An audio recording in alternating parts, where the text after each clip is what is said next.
Hello friends, मैं हूँ खुशबू। हमारी इस चैनल और लोटे बचपन की ओर में आपका स्वागत है। जैसे कि आप जानते हैं, मैं इस चैनल में आपको कहानियाँ सुनाती हूँ। बचपन में हम लोग जॉइंट फैमिली में रहते थे। हमारी नानी, दादी, माँ, ताई, चाची हम लोगों को कहानियाँ सुनाती थी। लेकिन आज के इस मटीरियलिस्टिक वर्ल्ड में जॉइंट फैमिली लगभग ख़त्म सी हो गई है और मम्मी पापा सबके वर्किंग होते हैं, तो एक कहानी का कल्चर ख़त्म सा होने लगा है। बच्चे भी बस मोबाइल टीवी पे देख के सो जाते हैं। तो इसलिए मैंने सोचा कि मैं आपको क्यों ना अच्छी अच्छी कहानियाँ सुनाऊँ। तो उसी सिलसिले में मैं आपको मुंशी प्रेमचंद की लिखी हुई कहानियाँ सुना रही थी। आज मैं उनकी कहानी नमक का दरोगा आपके सामने लेकर के आई हूँ। कहानी कुछ इस प्रकार है। जब नमक का नया विभाग बना और ईश्वर प्रदत्त वस्तु के व्यवहार करने का निषेध हो गया, तो लोग चोरी छिपे इसका व्यापार करने लगे। अनेक प्रकार के छल प्रपंचों का सूत्रपात हुआ। कोई घूस से काम निकालता था, कोई चालाकी से। अधिकारियों के पौ बांधे थे। पटवारीगिरी का सर्व सम्मानित पद छोड़ छोड़कर लोग इस विभाग की बरकंदाजी करते थे। दरोगा पद के लिए तो वकीलों का भी जी लग जाता था। यह वह समय था जब अंग्रेजी शिक्षा और ईसाई मत के लोग एक ही वस्तु समझते थे। फारसी का प्राबल्य था। प्रेम की कथाएं और श्रृंगार रस के काव्य पढ़कर फारसी लोग सर्वोच्च पदों पर नियुक्त हो जाया करते थे। मुंशी वंशीधर भी जुलेखा की विरह कथा समाप्त करके मजनू और फरहाद के प्रेम वृतांत को, नल और नील की लड़ाई और अमेरिका के आविष्कार से अधिक महत्व की बातें समझते हुए रोजगार की खोज में निकले। उनके पिता एक अनुभवी पुरुष से समझाने लगे, बेटा, घर की दुर्दशा देख रहे हो? ऋण से दबे हुए हैं, लड़कियां हैं, वह घास फूस की तरह बढ़ती चली जाती है। मैं कगाड़े पर का वृक्ष हो रहा हूँ, न मालूम कब गिर पड़ूँ। अब तुम ही घर के मालिक मुख्तार हो। नौकरी में ओहदे की ओर ध्यान मत देना, यह तो पीर का मजार है। निगाह चढ़ावे और चादर पर रखनी चाहिए। ऐसा काम ढूंढना जहाँ कुछ ऊपरी आय हो। मासिक वेतन तो पूर्णमासी का चांद है, जो एक दिन दिखाई देता और घटते घटते लुप्त हो जाता है। ऊपरी आय बहता हुआ स्रोत है, जिससे सदैव प्यास बुझती है। वेतन मनुष्य देता है, इसी से उसमें वृद्धि नहीं होती। ऊपरी आमदनी ईश्वर देता है, इसी से उसकी बरकत होती है। तुम स्वयं विद्वान हो, तुम्हें क्या समझाऊं। इस विषय में विवेक की बहुत आवश्यकता है। मनुष्य को देखो, उसकी आवश्यकता को देखो और अवसर देखो। इसके उपरांत जो उचित समझो करो। गरज वाले आदमी के साथ कठोरता करने में लाभ ही लाभ है, लेकिन बेगरज को दांव पर पाना जरा कठिन है। इन बातों को निगाहों में बांध लो, यह मेरी जन्म भर की कमाई है। इस उपदेश के बाद पिताजी ने आशीर्वाद दिया। वंशीधर आज्ञाकारी पुत्र थे। ये बातें ध्यान से सुनी और घर से चल खड़े हुए। इस विस्तृत संसार में उनके लिए धैर्य अपना मित्र, बुद्धि अपनी पथ प्रदर्शक और आत्मावलंबन ही अपना सहायक था। लेकिन अच्छे शगुन से चलने से जाते ही जाते नक विभाग के दरोगा पद पर प्रतिष्ठित हो गए। वेतन अच्छा हुआ और ऊपरी आय का तो ठिकाना ही नहीं था। वृद्ध मुंशी जी को सुख संवाद मिला तो फूले नहीं समाये। महाजन कुछ नरम पड़े, कलवार की आशालता लहर लाई, पड़ोसियों के हृदय में सूल उठने लगे। जाड़े के दिन थे और रात का समय। नमक के सिपाही चौकीदार नशे में मस्त थे। मुंशी वंशीधर को यहाँ आए अभी 6 महीनों से अधिक न हुए थे, लेकिन इस थोड़े समय में ही उन्होंने अपनी कार्यकुशलता और उत्तम आचार से अफसरों को मोहित कर लिया था। अफसर लोग उन पर बहुत विश्वास करने लगे। नमक के दफ्तर से एक मील पूर्व की ओर जमुना बहती थी। उस पर नाव का एक पुल बना हुआ था। दरोगा जी किवाड़ बंद किए मीठी नींद सो रहे थे। अचानक आँख खुली तो नदी के प्रवाह की जगह गाड़ियों की गड़गड़ाहट तथा मल्लाहों का कोलाहल सुनाई पड़ा। उठ बैठे, इतनी रात गए गाड़ियाँ क्यों नदी के पार जाती है? अवश्य कुछ गोलमाल है। तर्क ने भ्रम को पुष्ट किया। वर्दी पहनी, तमचा जेब में रखा और बात की बात में घोड़ा बढ़ाते हुए पुल पर आ पहुँचे। गाड़ियों की एक लंबी कतार पुल के पार जाती देखी। डांट कर पूछा, किसकी गाड़ियाँ हैं? थोड़ी देर तक सन्नाटा रहा।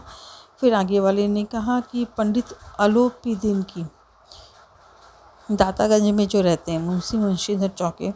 पंडित अलोपीदीन इस इलाके के सबसे प्रतिष्ठित जमींदार थे। लाखों रुपए का लेन देन करते थे। इधर छोटे से बड़े कौन ऐसे थे जो उनके ऋणी न हो। व्यापार भी लंबा चौड़ा था। बड़े चलते पुरजे आदमी थे। अंग्रेज अफसर इनके इलाके में शिकार खेलने आते और उनके मेहमान होते। 12 मास सदाव्रत चलता था। मुंशी जी ने पूछा, गाड़ियाँ कहाँ जाएंगी? उत्तर मिला, कानपुर। लेकिन इस प्रश्न पर कि इसमें क्या है, सन्नाटा छा गया। अब दरोगा साहब का संदेह और भी बढ़ गया। कुछ देर तक उत्तर की बाट देखकर बोले, गूंगे हो क्या? हम जो पूछें उसका जवाब दो। इस बार भी कोई उत्तर नहीं मिला तो उन्होंने घोड़े को एक गाड़ी से मिलाकर बोरे को टटोला। यह नमक के ढेले थे।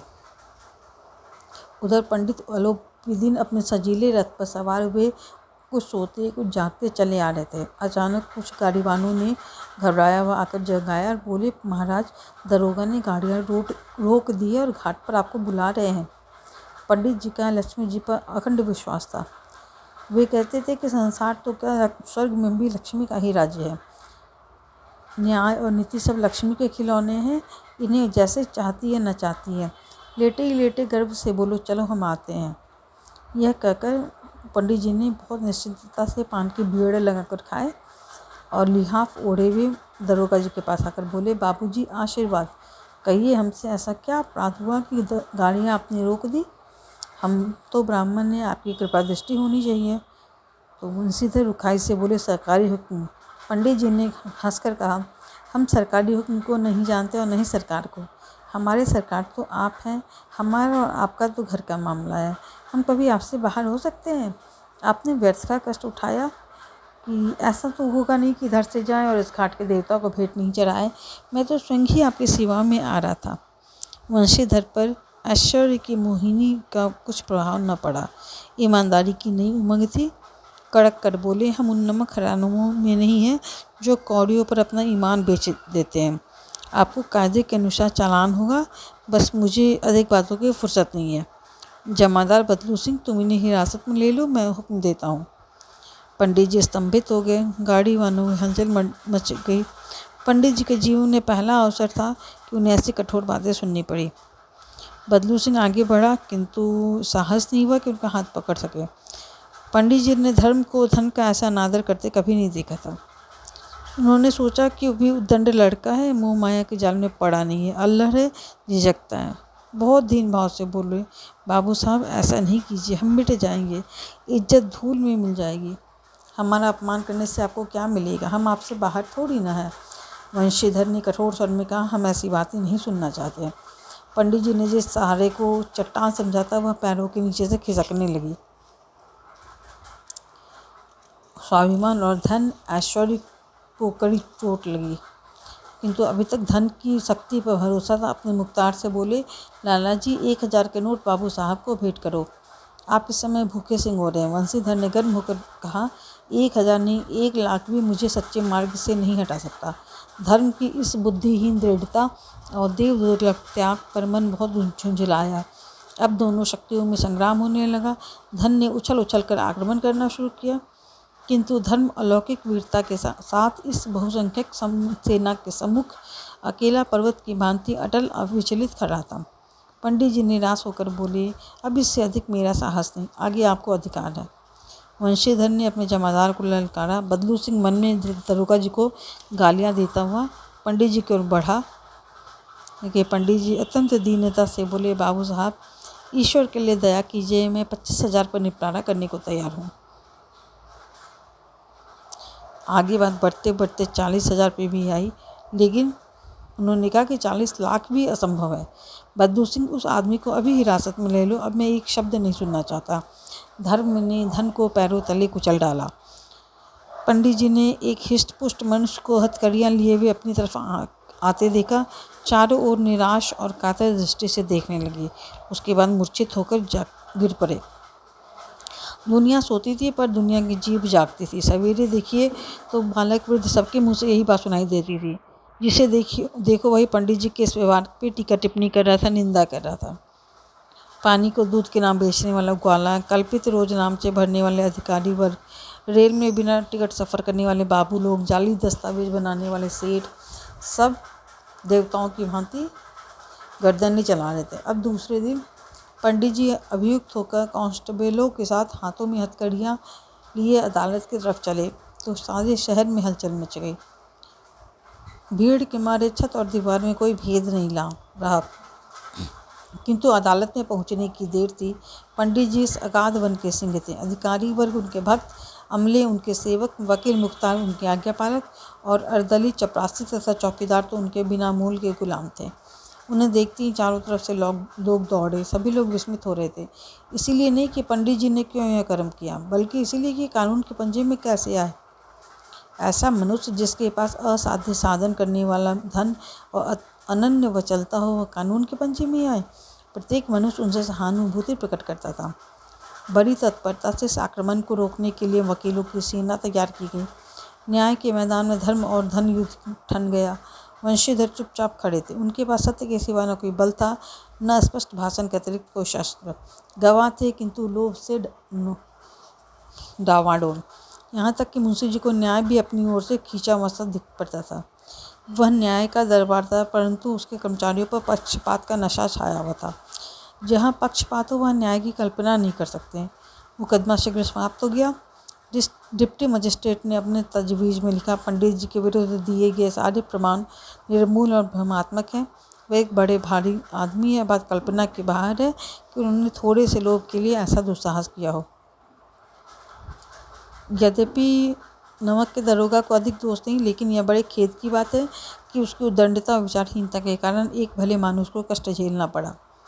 हम प्रसन्न हैं कि वह अपने काम में सजग और सचेत रहता है, किंतु नमक से मुकदमे की बढ़ी हुई नमक हलाली ने उसके विवेक और बुद्धि को भ्रष्ट कर दिया है। भविष्य में उसे होशियार रहना चाहिए। वकीलों ने यह फैसला सुना और उछल पड़े।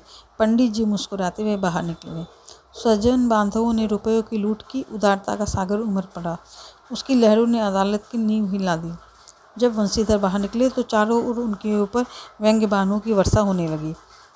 चपरासियों ने झुक कर सलाम किए, किंतु इस समय एक एक कटु वाक्य, एक एक संकेत उनकी गर्वाग्नि को प्रज्वलित कर रहा था। आज उन्हें संसार का एक खेदजनक विचित्र अनुभव हुआ। न्याय और विद्वता, लंबी चौड़ी उपाधियाँ, बड़ी बड़ी दाढ़ियाँ और ढीले चोगे एक भी सच्चे आदर के पात्र नहीं है। उन्होंने धन से बैर मोल लिया था, उसका मूल्य चुकाना अनिवार्य था। कठिनता से 1 हफ्ता बीता होगा कि मुअत्तली का परवाना आ पहुँचा। कार्यपरायणता को दंड मिला। बेचारे भग्न हृदय, शोक और खेद से व्यथित घर को चले। बूढ़े मुंशी जी तो पहले से ही कुड़बुड़ा रहे थे कि चलते चलते इस लड़की को समझाया था, लेकिन एक नहीं सुनी। हम तो कलवार और कसाई के तगादे से बुढ़ापे में भगत बनकर बैठो और वहाँ बस वही सूखी तनख्वाह। हमने भी तो नौकरी की है, कोई ओहदेदार नहीं है थे, लेकिन काम किया, दिल खोल कर किया। और आप ईमानदार बनने चले हैं। घर में चाहे अंधेरा और मस्जिद में दिया जलाएंगे। खेद है ऐसी समझ पर। पढ़ना लिखना सब बेकार। जब मुंशी वंशीधर इस दुरावस्था में घर पहुँचे और बूढ़े पिताजी ने समाचार सुना तो सिर पीट लिया। बोले, मन करता है कि तुम्हारा अपना सिर फोड़ लूँ। बहुत देर तक हाथ मलते रहे, क्रोध में कठोर बातें भी कहीं। अगर वंशीधर वहाँ से उठते नहीं तो अवश्य यह क्रोध विकट रूप धारण कर लेता। वृद्धा माता को भी बुरा लगा। जगन्नाथ और रामेश्वरम यात्रा की कामनाएं मिट्टी में मिल गई। पत्नी ने तो कई दिनों तक सीधे मुँह बात नहीं की। इसी प्रकार 1 सप्ताह बीता। संध्या का समय था। बूढ़े मुंशी जी बैठे राम नाम की माला जप रहे थे। इसी समय उनके द्वार पर सजा हुआ रथ आया। हरे और गुलाबी पर्दे, पछाइये बैलों की जोड़ी, उनकी गर्दनों में नीले धागे, सींगें पीतल से जड़ी हुई, कई नौकर लाठियाँ कंधों पर साथ रखे हुए। मुंशी जी अगवानी को दौड़े। देखा तो पंडित जी हैं। झुककर दंडवत की और लल्लो चप्पू की बात करने लगे। हमारा भाग्य उदय हुआ जो आपके चरण इस द्वार पर आए। आप हमारे पूज्य देवता हैं, आपको कौन सा मुँह दिखाएं। मुँह में तो कालिख लगी हुई है। लड़का अभागा कपूत है, नहीं तो आपसे मुँह क्यों छिपाते। ईश्वर ऐसी संतान नहीं दे। पंडित जी ने कहा, भाई साहब ऐसा नहीं कहिए। मुंशी जी बोल उठे, ऐसा क्यों नहीं कहें। पंडित जी ने कहा, कुल तिलक और पुरुषों की कीर्ति उज्ज्वल करने वाले संसार में ऐसे कितने धर्मपरायण मनुष्य हैं जो धर्म पर अपना सब कुछ अर्पण कर सके। फिर उन्होंने वंशीधर से कहा, दरोगा जी, इसे खुशामद नहीं समझिए। खुशामद करने के लिए मुझे इतना कष्ट उठाने की ज़रूरत नहीं थी। उस रात को आपने अपने अधिकार बल से मुझे अपनी हिरासत में लिया था, किंतु आज मैं स्वेच्छा से आपकी हिरासत में आया हूँ। मैंने हजारों रईस और अमीर देखे, हजारों उच्च पदाधिकारियों से काम पड़ा, किंतु मुझे परास्त किया तो आपने। मैंने सबको अपना और अपने धन का गुलाम बनाकर छोड़ दिया। मुझे आज्ञा दीजिए कि आपसे कुछ विनय करूं। वंशीधर ने पंडित जी को आते देखा तो उठकर सत्कार किया। किंतु स्वाभिमान से समझ गए कि महाशय मुझे लज्जित करने और जलाने आए हैं, क्षमा प्रार्थना की चेष्टा नहीं की। वरन उन्हें अपने पिता की यह ठाकुर सुहाती की बातें असह्य सी लगी। पर पंडित जी की बात सुनी तो मन का मैल हट गया। पंडित जी की ओर उड़ती हुई दृष्टि से देखा, सद्भाव झलक रहा था। गर्व ने अब लज्जा के सामने सिर झुका दिया। शर्माते हुए बोले, क्या आपकी उदारता है जो ऐसा कहते हैं? मुझसे जो कुछ अभिनय हुई उसे क्षमा कीजिए। मैं धर्म की बेड़ी में जकड़ा हुआ था, नहीं तो ऐसे तो आपका दास है। जो कहिएगा सर माथे पर। पंडित जी ने विनीत भाव से कहा, अगली तट पर आपने मेरी प्रार्थना स्वीकार नहीं की, लेकिन आज स्वीकार करनी पड़ेगी। वंशीधर बोले, मैं किस योगी हूँ, किंतु जो कुछ सेवा मुझसे हो सकती है उसमें त्रुटि नहीं होगी। पंडित जी ने एक स्टाम्प लगा हुआ पत्र निकाला और उनके सामने रखकर बोले, पद को स्वीकार कीजिए और अपने हस्ताक्षर कर दीजिए। मैं ब्राह्मण हूँ, जब तक यह सवाल पूरा नहीं कीजिएगा द्वार से नहीं हटूंगा। वंशीधर ने उस कागज़ को पढ़ा तो कृतज्ञता से आंखों में आंसू भर आए। पंडित जी ने उनको अपनी सारी जायदाद का स्थायी मैनेजर नियुक्त किया था। 6000 वार्षिक वेतन के अलावा रोजाना खर्च अलग, सवारी के लिए घोड़ा, रहने को बंगला, नौकर चाकर मुफ्त। कंपित स्वर में बोले, पंडित जी, मुझमें इतनी सामर्थ्य नहीं है कि आपकी उदारता की प्रशंसा कर सकूं, किंतु ऐसे उच्च पद के योग्य नहीं हूँ। पंडित जी हंसकर बोले, मुझे उस समय एक अयोग्य मनुष्य की ही जरूरत है। वंशीधर ने गंभीर भाव से कहा, यो मैं आपका दास हूँ। आप जैसे कीर्तिवान सज्जन पुरुष की सेवा करना मेरे लिए सौभाग्य की बात है, किंतु मुझमें न विद्या है, न बुद्धि, न वह स्वभाव जो इन त्रुटियों की पूर्ति कर देता है। ऐसे महान कार्य के लिए बड़े मनमज्ञ अनुभवी मनुष्य की जरूरत है। पंडित जी ने कलमदान से कलम निकाली और उसे वंशीधर के हाथों में देकर बोले, न मुझे विद्वता की चाह है, न अनुभव की, न मर्मज्ञता की, न कार्यकुशलता की। इन गुणों के महत्व का परिचय खूब पा चुका हूँ। अब सौभाग्य और सुअवसर ने मुझे वह मोती दिया है जिसके सामने योग्यता और विद्वता की चमक फीकी पड़ जाती है। यह कलम लीजिए, अधिक सोच विचार नहीं कीजिए, दस्तखत कर दीजिए। परमात्मा से यही प्रार्थना है कि वह आपको सदैव वही नदी के किनारे वाला बेमुरव्वत, उद्दंड, कठोर किंतु धर्मनिष्ठ तरोगे बनाए रखे। वंशीधर की आंखें डबडबा आई। हृदय के संकुचित पात्र में इतना एहसान न संभाल सका। एक बार फिर पंडित जी की ओर भक्ति और श्रद्धा की दृष्टि से देखा और कांपते हुए हाथों से मैनेजरी के कागज़ पर हस्ताक्षर कर दिए। अलोपीदीन ने प्रफुल्लित होकर उन्हें गले से लगा लिया। आशा है आपको ये कहानी पसंद आई होगी।